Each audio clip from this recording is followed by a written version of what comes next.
যথেষ্ট কাটায় কাটায় লড়াই। আমি সকলকে প্রথমেই ধন্যবাদ জানাই। প্রায় 2.5 কিলোমিটার রাস্তা হেঁটে এত মানুষ আজকের এই পারগাতি ফুটবল মাঠে বসে আছে। লড়াইয়ের খিদেটা যে কতটা, লড়াইয়ের যে মানসিকতা কতটা, সেটা আজকে যদি আমি এখানে আসতে না পারতাম তাহলে বুঝতে পারতাম না। তাই বিধানসভার পক্ষ থেকে আপনাদের সকলকে ধন্যবাদ জানাই। সবার সভাপতি আমাদের মোক্তার ভাই, এখানে আমাদের প্রার্থী ছোট ভাই বাহারুল আছে, মমতা বন্দ্যোপাধ্যায় অভিষেক বন্দ্যোপাধ্যায় মনোনীত তৃণমূল কংগ্রেসের প্রার্থী। এখানে উপস্থিত আমাদের পঞ্চায়েত সমিতির সভাপতি শোয়েব ভাই আছেন, তৃণমূল যুব কংগ্রেসের সভাপতি সাদেক আছেন, ক্যানিং টু পঞ্চায়েত সমিতির পূর্তের কর্মাধ্যক্ষ হাকিম, এখানে আমাদের রহমান কাজল থেকে শুরু করে, আজিবাদ থেকে শুরু করে, সুজা থেকে শুরু করে, ময়না থেকে শুরু করে আমাদের সমস্ত নেতৃত্ব, আমি লোকাল নেতৃত্ব আর সকলের নাম বলতে পারছি না, সবাই আছে।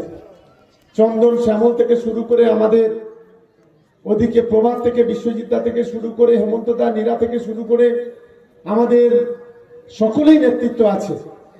আর বিশেষ করে আপনারা যারা আছেন, আপনাদের সকলকে ধন্যবাদ জানিয়ে দুটো তিনটে কথা বলবো।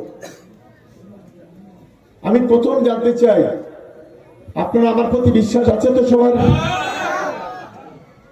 ভালো করে বলতে হবে, আছে তো?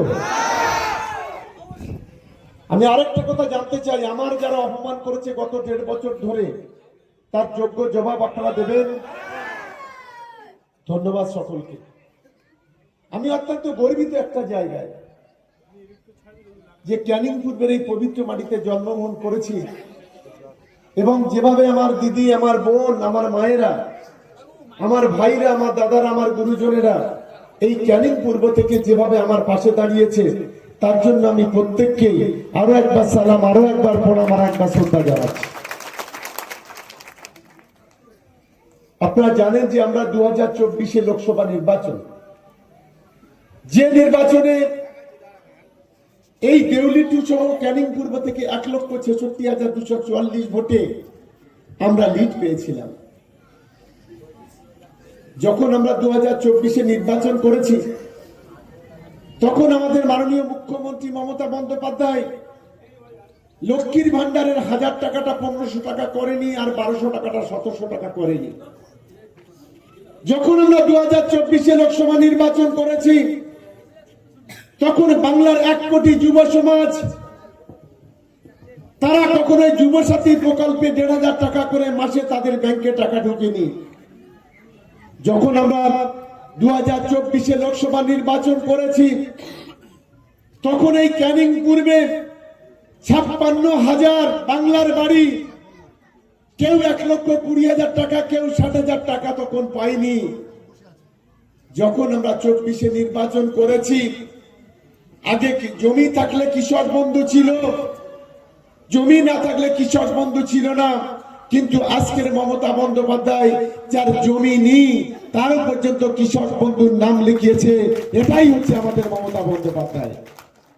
আমি আপনাদের কাছে অনুরোধ করি যে দিদি 5 বছর আমাদের দিয়ে এসেছে, অভিষেক বন্দ্যোপাধ্যায় আমাদের সহযোগিতা করেছে। এবারে আমাদের দেওয়ার পালা, উজাড় করে দিতে হবে ক্যানিং পূর্বের মাটি থেকে। আর এখানে যে প্রার্থী হয়েছে একটা দলের গাদ্দার, যে গাদ্দার তৃণমূল কংগ্রেসটাকে একেবারে বিক্রি করে দিয়েছিল ভাঙড়ে, যে গাদ্দার তৃণমূল কংগ্রেসটাকে তোলাবাজে পরিণত করেছিল ভাঙড়ের মাটিতে, দলটাকে একবার নয় 3বার তাকে বহিষ্কার করেছিল, 5 বার জেলে পাঠিয়েছিল। এই অসভ্যতা নোংরামির কারণে আজকে সেই পচা মালটাকে আজকের আব্বাসা নওশাদ ওয়াশিং মেশিনে ধুয়ে আজকে ক্যানিং পূর্বে পাঠিয়েছে। ক্যানিং পূর্বের মানুষের কর্তব্য হলো তাকে এমন ভাবে গণতান্ত্রিক ভাবে শিক্ষা দিন, আগামী 20 বছর যতদিনও বেঁচে থাকবে যেন রাজনীতির ময়দানে না আসে। সেই মানসিকতা আমাদের তৃণমূল কংগ্রেসে তৈরি করতে হবে। কি দিদিরা বোনেরা, পারা যাবে তো? এদিকে পারা যাবে? সেই মানসিকতা নিয়ে লড়াইটা করতে হবে। আমরা আছি আপনাদের সঙ্গে। ক্যানিং পূর্বের মাটিতে জন্মেছি।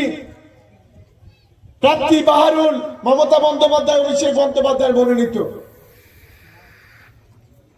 এই বিধানসভা এলাকায় প্রতিটি মাটির সঙ্গে, জলের সঙ্গে আমার সম্পর্ক। আমরা একটা পরিবারের মতো কাজ করি। ফলে আগামী দিনে ভাঙড় এবং ক্যানিংয়ের যৌথভাবে উন্নয়নের দায়িত্ব হচ্ছে আমাদের। আজকের এই প্রকাশের সভা থেকে বলে যাচ্ছি, কথা যা বলি কাজে তাই করি। আমার এখানে আদিবাসী ভাই বোনেরা আছেন, আমার এখানে হিন্দু ভাই বোনেরা আছেন, আমাদের এখানে মুসলিম ভাই বোনেরা আছেন। যে ভালোবাসা আজ দীর্ঘদিন ধরে আমি সমস্ত সম্প্রদায়ের কাছ থেকে পেয়েছি, এই ঋণ কখনো শোধ করার নয়। তাই তো আমি আপনাদের কাছে বলি, আজকে সাম্প্রদায়িক দাঙ্গাবাজ বিজেপি কে রুখতে গেলে আর তার পা পোষা গোলামে আইএসএফ কে রুখতে গেলে আজ গোটা বাংলা জুড়ে যেভাবে বিজেপি ইলেকশন কমিশনকে দিয়ে গরিব মানুষের ভোটাধিকার কেড়ে নেওয়ার চেষ্টা করছে, যেভাবে এসআইআর এর মাধ্যমে মানুষকে মৃত্যুর মুখে ঠেলে দিচ্ছে, যেভাবে এসআইআর এর মাধ্যমে মানুষকে হয়রানি করার চেষ্টা করছে, কোটি কোটি মানুষকে যেভাবে লাইনে দাঁড় করিয়ে দিয়েছে, তার জবাব আগামী দিনে আপনাদের দিতে হবে। কি দেবেন তো? জোরে বলতে হবে, দেবেন তো? দেবেন তো?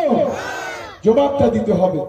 আর আমি আপনাদের বলি, যাদের নামে ডিলিট আসছে চিন্তা করবেন না, কিন্তু দয়া করে আপনার ব্যাংকে কোনো টাকা রাখবেন না। কারণ আগামী দিনে ভোটের পরে এই অপদার্থ বিজেপি সরকার ব্যাংকগুলোকে বলে দেবে, তোমরা প্রত্যেকের অ্যাকাউন্টের কেওয়াইসি এবং ভোটার আইডেন্টি কার্ড চাও। আপনি আধার কার্ড দিতে পারবেন, কিন্তু ভোটার কার্ড যাদের ডিলিট হয়েছে তারা দিতে পারবেন না। তখন আপনার ব্যাংক অ্যাকাউন্টটা ফ্রিজ করে দেবে, বন্ধ করে দেবে। আপনি কোনো জমি বিক্রি করতে পারবেন না, কিনতে পারবেন না। এক ভয়ঙ্কর পরিস্থিতি তৈরি করবে দেশের সরকার। কিন্তু আমাদের ভরসা আছে মমতা বন্দ্যোপাধ্যায়। দিদি গতকাল ঘোষণা করেছেন, যাদের নামে ডিলিট আছে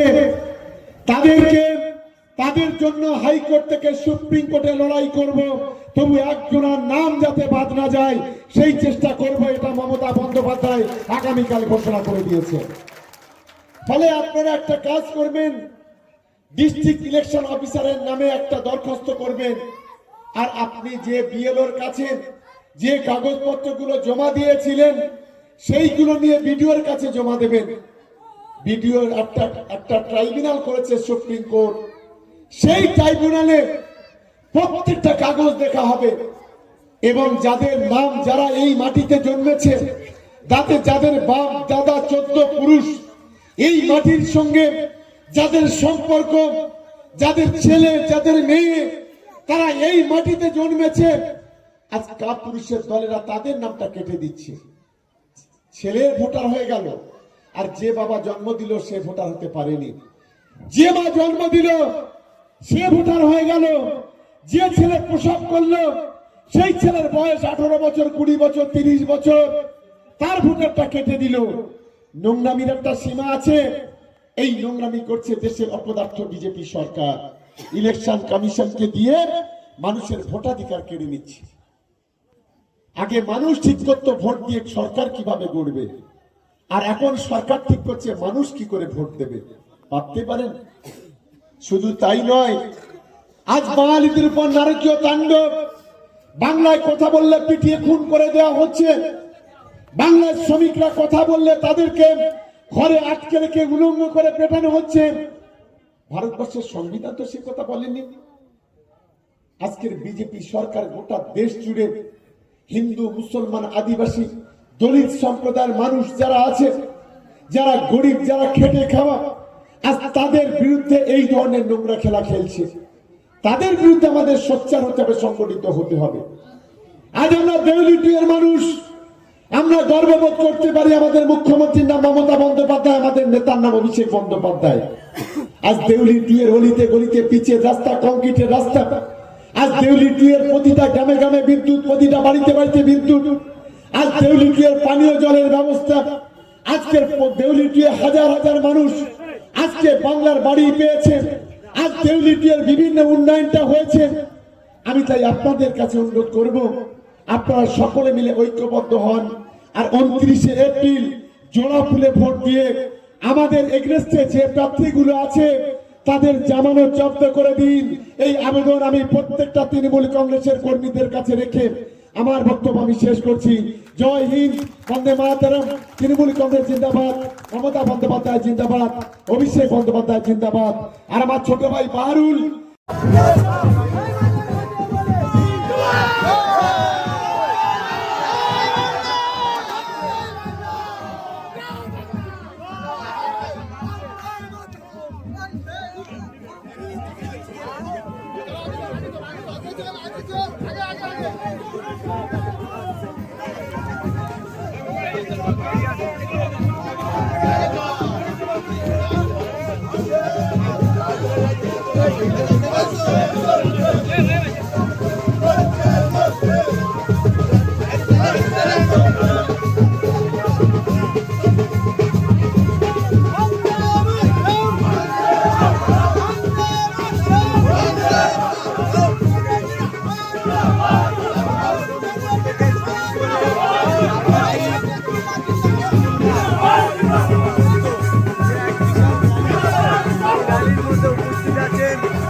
উপস্থিত আছেন দক্ষিণ চব্বিশ পরগনার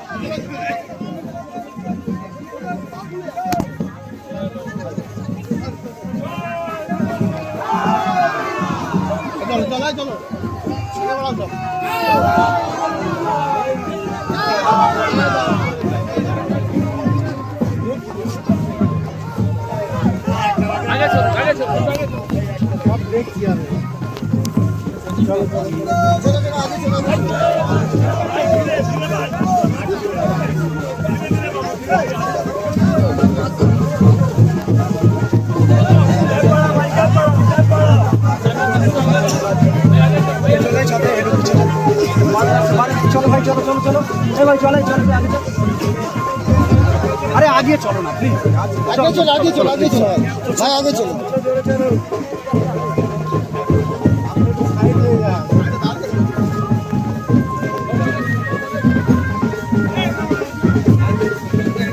चलो चलो भाई चलो चलो भाई चलो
আগলা হয়ে যাচ্ছে।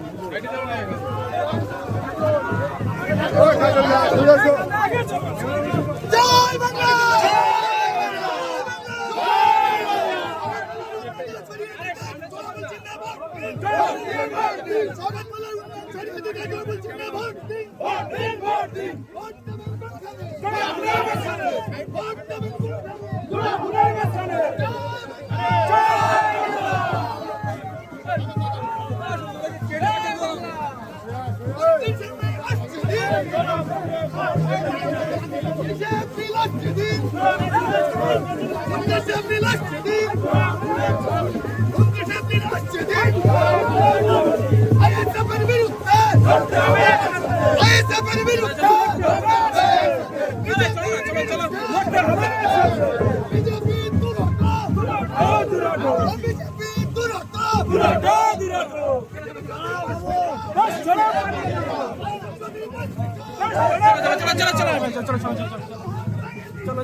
মাথা খারাপ হয়ে যাচ্ছে। ঠিকই আছে, দেখে দেখে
সরাসরি লাইভের মধ্যে দিয়ে ভিডিও চলবে।